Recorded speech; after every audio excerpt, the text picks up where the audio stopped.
মাছ বিক্রি হয়ে গেল সব? হ্যাঁ, শেষ হয়ে গেল। কটা মাছ এনেছিলেন? মাছ 1 কেজি 30 ছিল। বিএসএফ বর্ডারে চলে যাওয়ার পর তারপর হাটটা বসে, তার আগে বসতো না। এদিকে তো আসতে পারতো না কেউ, আসতে পারতো না। না না বর্ডার। তো এটা কবে থেকে হাট বসছে? এটা মোটামুটি প্রায় 7-8 মাস তো হবে। 7-8 মাস? তাহলে তো বেশি দিন হলো না। না না, এই বিএসএফ বর্ডারে যাওয়ার পর চালু হয়েছে। হাটে যাচ্ছি, নতুন পাড়ার হাট। মাছ আছে নাকি? হ্যাঁ, মাছ আছে, মাছ বেশ। আচ্ছা চলেন, তো আমরা যাব সেই হাটের দিকে। ও দারুণ লাগছে। আজকের ব্লগে আমি যাচ্ছি পলাশপুর, ভারতের শেষ সীমান্তের এক শান্ত, সরল অথচ গল্পে ভরা গ্রামটিতে। আর সেখানেই নতুন হাট বসেছে, তা দেখব। চ্যানেলটি সাবস্ক্রাইব করে সঙ্গে থাকুন।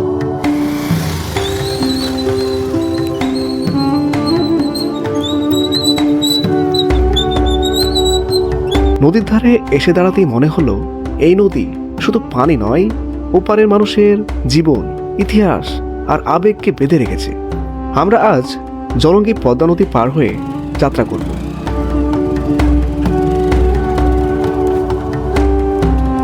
আমার বন্ধু বাইক নিয়ে নৌকোর উপর উঠল। আমরা চললাম পলাশপুর চর। তো দর্শক বন্ধুরা, আমরা এখান থেকেই চরের দিকে যাব। তো নৌকোতে উঠে পড়লাম, বাইক তুলে নিয়েছি। তো এখন ছাড়বে নৌকোটি, ওই পার হবো, ওই পারের দিকে যাব।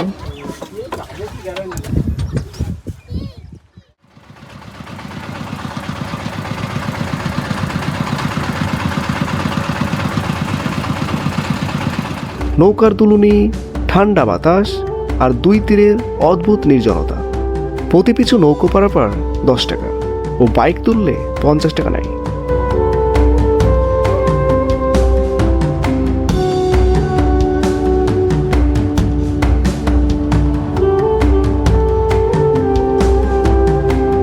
অনেকে দাঁড়িয়ে আছেন, নদী পার হয়ে ওপারে যাবেন। নৌকো এগোতে এগোতে পৌঁছে গেলাম। তো ফাইনালি আমরা ঘাটের কাছে চলে আসলাম।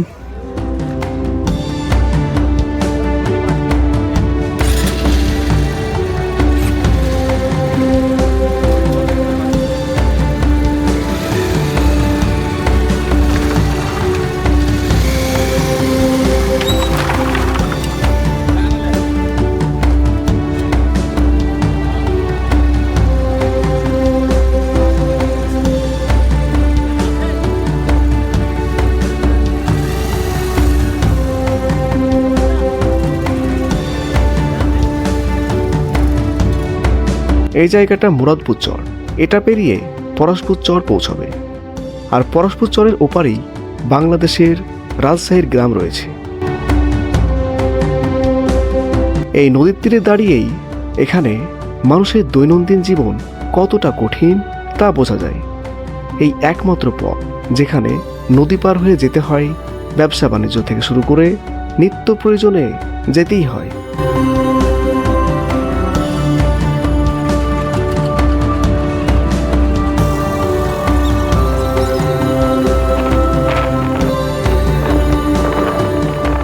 হ্যালো হোয়াটসঅ্যাপ ফ্রেন্ডস, আমি রনি। সো আবার যাচ্ছি ভারত বাংলাদেশ সীমান্তবর্তী পলাশপুর চর। তো ওই দিক দিয়েই নৌকোতে করে পার হয়ে আসলাম। তো এটা হচ্ছে ফেরিঘাট। তো দেখা যাচ্ছে নদীর উপরে সেই গ্রামের বাড়িঘর। তো আমরা সেই ভিতরের দিকে যাব, ওইদিকে সেই পলাশপুর চর আছে। তো আজকে পলাশপুর চরের ভিডিও করব। তো এর আগে এসেছিলাম, তো আজকেও যাচ্ছি। তো চলো আজ পলাশপুর চর যাই, সেখানকার মানুষের জীবনযাপন তুলে ধরবো, সঙ্গে থাকো। সব বন্ধুরা আমরা রওনা দিয়ে দিলাম ঘাট পার হয়ে। এখন আমরা সেই চরের দিকে যাচ্ছি। ভিতরে যেসব চরের গ্রামগুলো আছে, তো সেখানকার মানুষ কিন্তু এভাবেই নদী পার হয়ে সেই ব্যবসা বাণিজ্য করতে এবং নানা কাজে যেতেই হয়।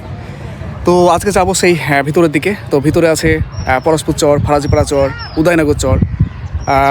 উদয়নগর চর থেকে নাকি বাংলাদেশের রাজশাহী দেখা যায়, রাজশাহী, কুষ্টিয়া এইগুলো দেখা যায়। তো যাব সেখানে গিয়ে আদৌ সেই ভারত থেকে বাংলাদেশকে দেখা যাচ্ছে কিনা দেখব। সেখানে ভারতের বিএসএফরা আছেন, তো আমাদেরকে অ্যালাউ করবে না হয়তো, তবে দূর থেকে দেখতে পাচ্ছি না, দেখব। তো চলো ভিতরে যাই, ভিতরে গ্রামগুলোকে তুলে ধরবো, সঙ্গে থাকো।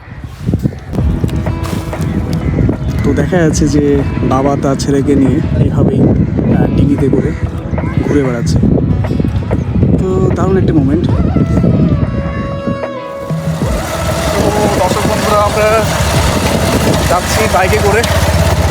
দেখা যাচ্ছে কি রাস্তা, এই দুর্গম রাস্তা দিয়ে আমাদের দেখতে হবে সেই উদয়নগর চর, পরশপুর চর। চলো সেখানকার মানুষের জীবনযাপন তুলে ধরবো। তো এইদিকে যে রাস্তাটা চলে যাচ্ছে এটা হচ্ছে উদয়নগর চর, আর এখন আমরা যে রাস্তাটা যাচ্ছি এটা হচ্ছে পরশপুর চর।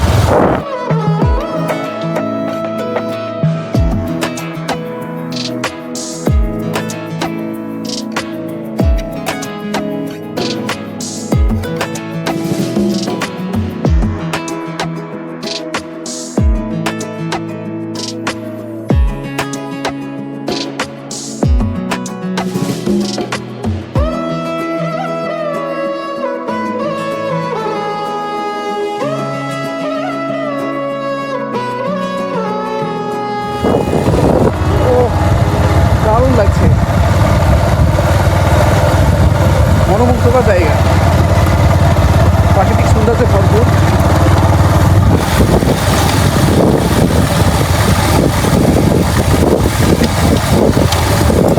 এই রাস্তাটা ছিল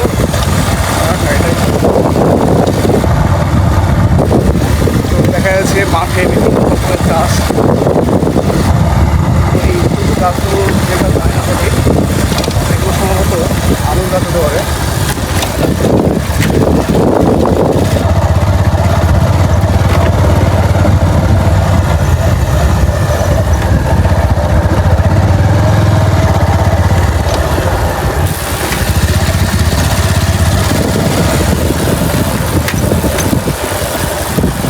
তো মাটির রাস্তা, বর্ষার সময় আসা কিন্তু অনেকটাই কষ্টকর। তো বর্ষা শেষে শীতের আগমনে আমরা যাচ্ছি সেই চরের দিকে, তাই রাস্তা মোটামুটি ভালো আছে। অনেকটাই গর্ত আছে, আবার কোথাও গর্ত, কোথাও উঁচু, কোথাও নিচু। তো ওই দিকে দেখতে পাচ্ছি টোটো যাচ্ছে। তো এই রাস্তাটা দিয়ে কিন্তু টোটো চলছে, এই মাটির রাস্তাটা দিয়ে।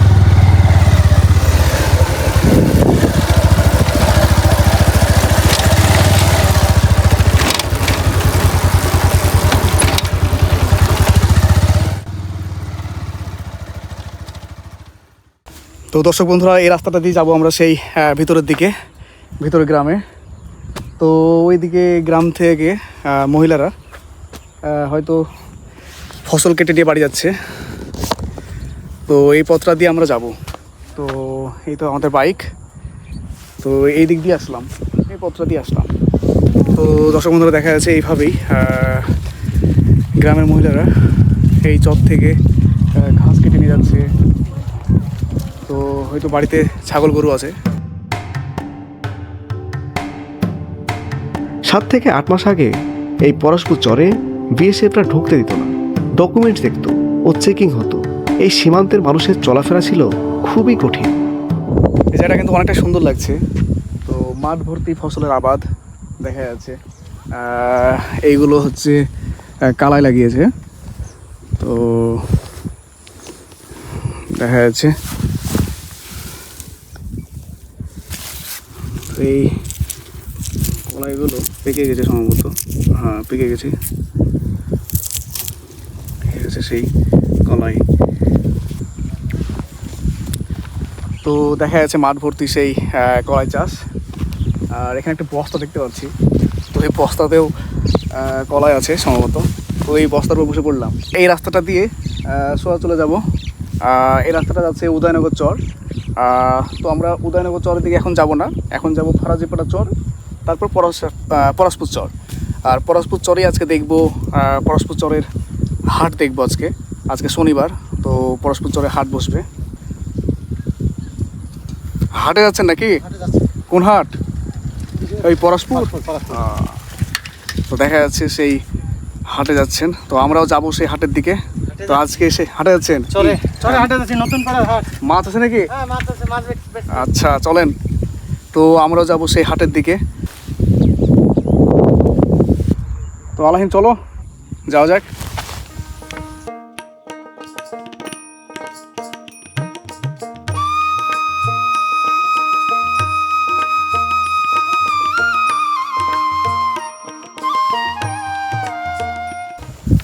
কোথায় গিয়েছিলেন? বাড়ি যাচ্ছেন নাকি? এই ভিতরটা কি গ্রাম বলছে? এই ভিতরটা এটা হচ্ছে কলোনি। আচ্ছা, ওইখান থেকে বাংলাদেশ দেখা যায় নাকি? হ্যাঁ, ওটা কোথায়, কোন জায়গাটা ওটা?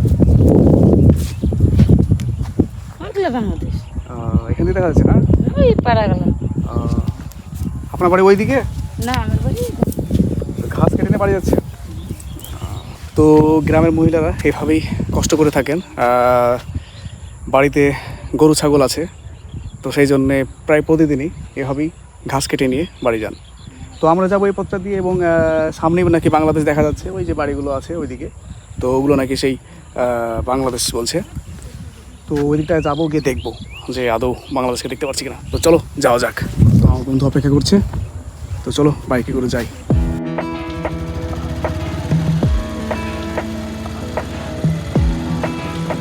রাস্তার অবস্থা কিন্তু প্রচণ্ড খারাপ। তো দর্শক বন্ধুরা, দেখা যাচ্ছে টোটো চলছে এই রাস্তাটা দিয়ে, মাটির রাস্তা দিয়ে টোটো চলছে। তো সেই চরের দিকে যাচ্ছে। দাঁড়াবো তাই বলছে। তো এইভাবেই সেই যাই। তো দেখা যাচ্ছে টোটোটা চলে যাচ্ছে সেই গ্রামের দিকে। প্রায় অনেকটা পথ চলে আসলাম। তো এই জায়গাটা এসে দাঁড়ালাম। তো এই জায়গাটা দারুণ লাগছে। তো আমার পেছনে দেখা যাচ্ছে গরু চড়াচ্ছেন। তো দারুণ একটি জায়গা। আর এখানে দেখতে পাচ্ছি একটি টিউবওয়েলে পানি আছে কি দেখি। দেখা যাচ্ছে টিউবওয়েলে পানি কিন্তু আছে, বেশ ভালো। আর এখানে দেখতে পাচ্ছি টিউবওয়েলে একটি ঢাকনা লাগানো আছে। এখানে ঢাকনাটা লাগানো আছে এই কারণে, কারণ পাখি বসে, তো বিভিন্ন পোকামাকড় এখানে বসতে পারে বা ভিতরে ঢুকে যেতে পারে। তো সেই জন্য যাতে না ঢুকে, তো সেই জন্য এরকম ধরনের একটা গোল ঢাকনা বসানো হয়েছে। দূর থেকে দেখা যাচ্ছে সেই মহিষ আসছে, দেখা যাচ্ছে। তো এই চর এলাকা দেখাই যায় গরু, মহিষ, ছাগল, ভেড়া। আর এখানে দেখতে পাচ্ছি একটি জোড়া শিশু গাছ। তো সেটা দেখাবো সেখানে গিয়ে।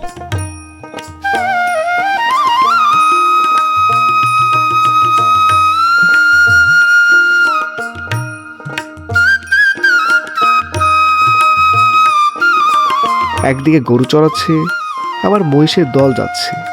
এই যেন এক 90 দশকের গল্প। ছবির মতো সুন্দর এই গ্রাম, কিন্তু তাদের পথ চলা কষ্টকর। তবুও মানুষ হাসে, বাঁচে কঠোর পরিশ্রম করে। এই স্নিগ্ধ নিস্তবতার মাঝে মনে হলো এখানে জীবন খুব সহজ, কিন্তু বাস্তবতা অনেকটাই কঠিন।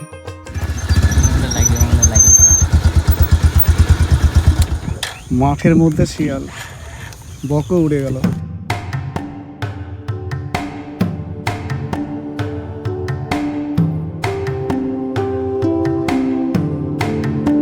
পথ চলতে চলতে দেখা মিলল এক মস্ত বড় শিয়াল, যা হিংস্র চোখে তাকাচ্ছে। এই মাঠে সন্ধ্যার পর একা যাওয়া খুবই ভয়ঙ্কর, কারণ একা পেলে শিয়ালের দল অ্যাটাক করে বসবে।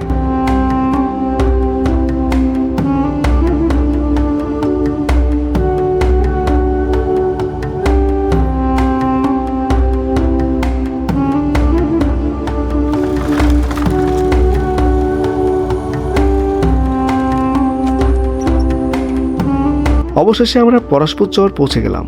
গ্রামটা বেশ ছোট, এটাই ভারতের শেষ গ্রাম, ওপারই বাংলাদেশ। পরশপুর চর ভারতের সীমান্তবর্তী এক ক্ষুদ্র গ্রাম, যে গ্রামে নেই হাটবাজার, নেই স্বাস্থ্য পরিষেবা, এমনকি চলার পথও দুর্গম। তবে নতুন করে হাট বসতে শুরু করেছে, যা কিছুটা হলেও জীবনের চাকা ঘোরাচ্ছে। আজ আপনাদের দেখাবো পরশপুরের নতুন হাট। বড় যে বিল্ডিংটা দেখা যাচ্ছে ওটাই হলো আশ্রয় শিবির, আর সেখানেই নতুন হাট বসেছে।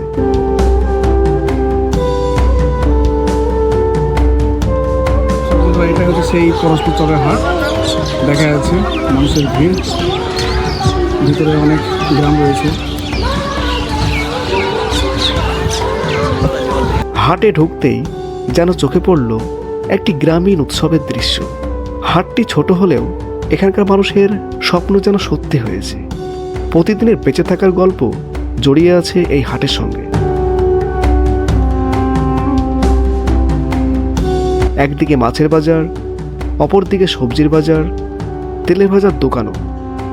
গ্রামের ছোট ছোট ছেলেমেয়েরা জিলিপি মিষ্টি খাচ্ছে ও একে অপরকে খাওয়াচ্ছে। দারুণ এক ভালো লাগার দৃশ্য। সবকিছু মিলিয়ে আনন্দে মেতে আছে।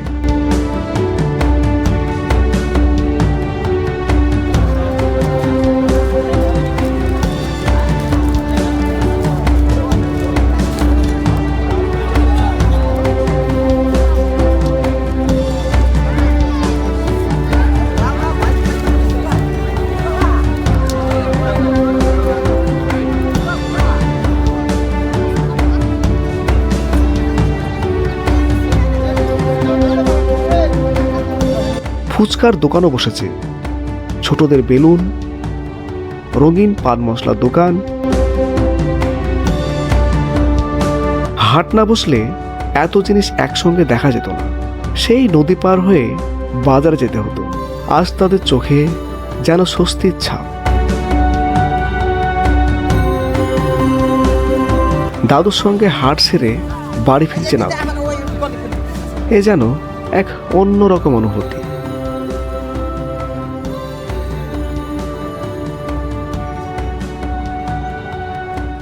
আড়ত থেকে কিনে নিয়ে এসে হাটে বিক্রি করেন?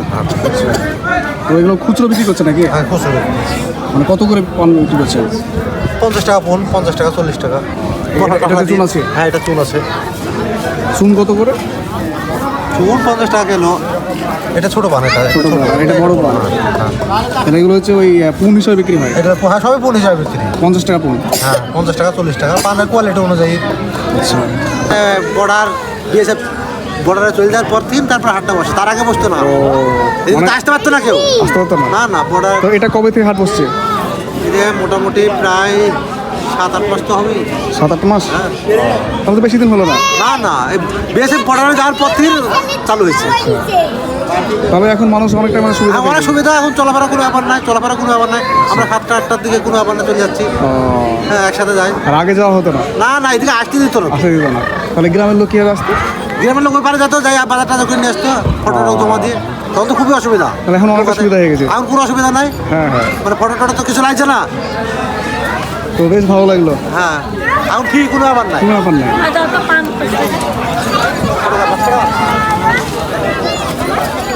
এখানে খুচরো পানও বিক্রি হচ্ছে, যা গ্রামের বয়স্করা কিনে নিয়ে যায়।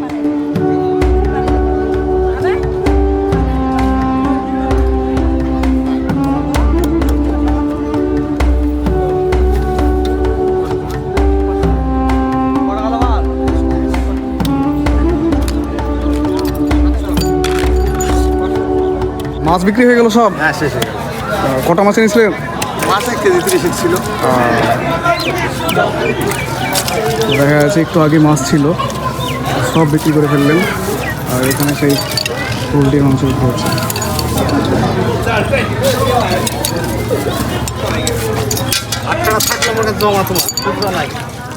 মুরগির মাংস কম দামে বিক্রি হচ্ছে।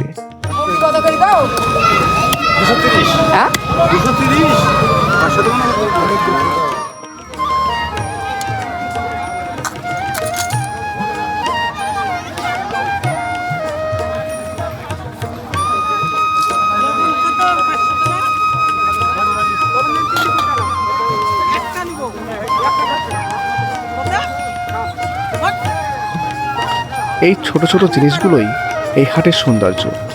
এই ছিল পরশপুর গ্রামীণ হাটের গল্প। কেমন লাগলো কমেন্ট করুন, ভালোবাসা বাড়িয়ে দিন। দেখা হচ্ছে নতুন কোনো গল্পে।